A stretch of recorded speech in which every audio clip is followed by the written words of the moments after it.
Welcome back to Real Estate Economics Weekly Webinar Series. This is the continuation of the Ventura County MSA Part 2 for September 2010. I'm John Mulville. In the previous section, we had addressed market cycles 2006 through 2010 and looked at the evolution of foreclosure sales, conventional sales, distressed inventory, that sort of thing. This section we're going to change gears a little bit and look at some historical numbers and also some 5-year forecasts. This particular slide shows permit activity. You can see in this particular market area permits have never been too far above 4,000, with a couple of years peaking between 4,000 and 4,500. In the last couple of years we've seen those numbers trail off tremendously, and for the period from 2009 through about 2012 we're going to be under 500 permits annually in this market. If you look at the housing stock and how it breaks down in this particular area, those numbers will not be sufficient to replace homes that are converted to commercial uses, doctors' offices and small offices, that sort of thing. There are areas in this MSA where the housing stock is relatively old, and those homes are now substandard and ready to be demolished. So this is a tremendously slow growth in the housing permits, much more so than most areas, attributable in part to the SOAR initiative, the Save Our Agricultural Resources initiative that protects agriculture in this area, but frankly relating back to economic conditions more so. Here's the total housing inventory in this market area going back to 1990. You can see this is a tremendously slow growing area. Look at the permits have been above 270,000 since 2006 and will still be under 280,000 in 2015. Not only are there limitations about where you can build, but the economics aren't that favorable. Some markets have relatively high municipal fees, and also there's fundamental feasibility problems in building some of the affordable products with current local price structures and price demands. Let's look at employment conditions for this particular area. We addressed in the last section that there tends to be a spillover from Los Angeles County. People in western Ventura County can readily drive into people from eastern Ventura County can readily drive into western LA County for employment. And so when the employment conditions are very good, a lot of companies in LA County and LA City create branch offices and tend to spill their operations across county lines. You can see here our 2010 job numbers of 271 are about where we were in year 2000. This is a somewhat disturbing and recurring trend we see across a lot of California regions where our job creation has been very poor for at least a decade. And many of our fundamental problems, we think, as they correlate to weak demand for housing, relate to the fact that this state has not created the number of jobs that you might expect out of an economy this size, not for 1 year or 2 years, but for 10 years. We've got a number of industries leaving the state for a variety of reasons. Sometimes it's environmental, regulatory, cost of doing business. It just runs the gamut. But we've definitely experienced a 10-year period of substandard growth trends, and if we face a slow growth period going forwards, that's a concern to us. We'll have to watch that very carefully.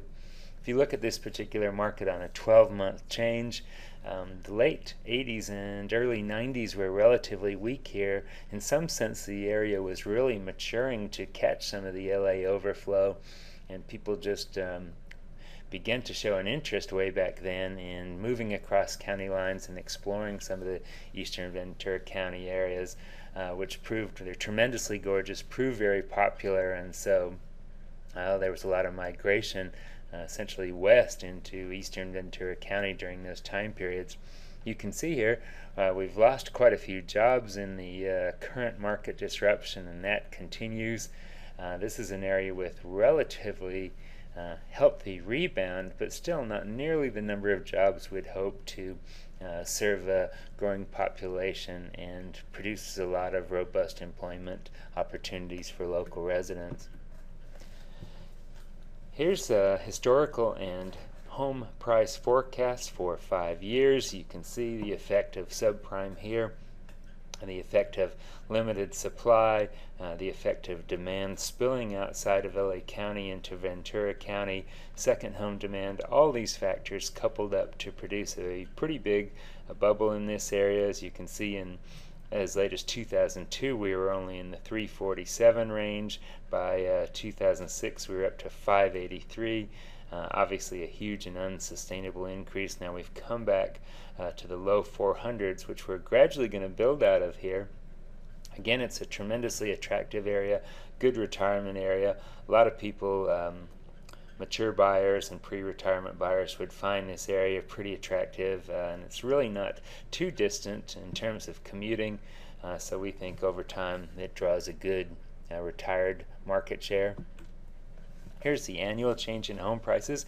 You can see the early 90s were not good for this area, but then the migration out of LA County really took hold, and we had years of sustained strong double-digit growth from 2002 to 2005, where we put on about 60% in terms of value. That led to the value run-up we talked about in the previous section, where Ventura County past Orange County, and now we've had this tremendous give back in 07, 08, 09, returning to positive growth in 2010 in terms of price. Now that growth is really not attributable to any fabulous economic conditions, as you can see in the paper every day, but is really a recognition of the undervaluation that has hold of this market. We'll talk to this a little bit more, but what we'll articulate is that at current incomes and current interest rates, this market is significantly undervalued, and as people recognize that, price increase will come back into the market. We've talked at length in some of our other webinars about mortgage interest rates. As you can see, these are annualized figures, so we know you can call your broker today and get much lower rates. In fact, we heard about a 3.75% 15-year fixed with a rebate today in our conversations with clients. If only you have your income all on a W-2. If you're self-employed, that product becomes unmarketable, and you can't get it no matter how low the loan to value. And gradually over time in the mortgage market, we think the government's going to try to extricate itself. That may only be possible in a limited fashion. The mortgage market's grown to be so big that the private sources are not going to be able to carry the entire load that the government has. So what mix of public and private action comes in here remains to be seen. We would think that private sources or private lenders would require higher rates than the government has, which we think plays out over time, and you can see in this forecast.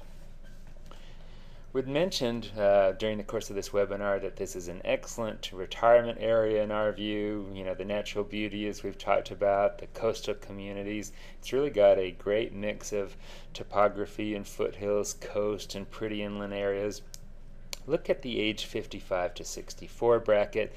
As of the 2000 census, this market had about 60,000 people in the 55 to 64 category.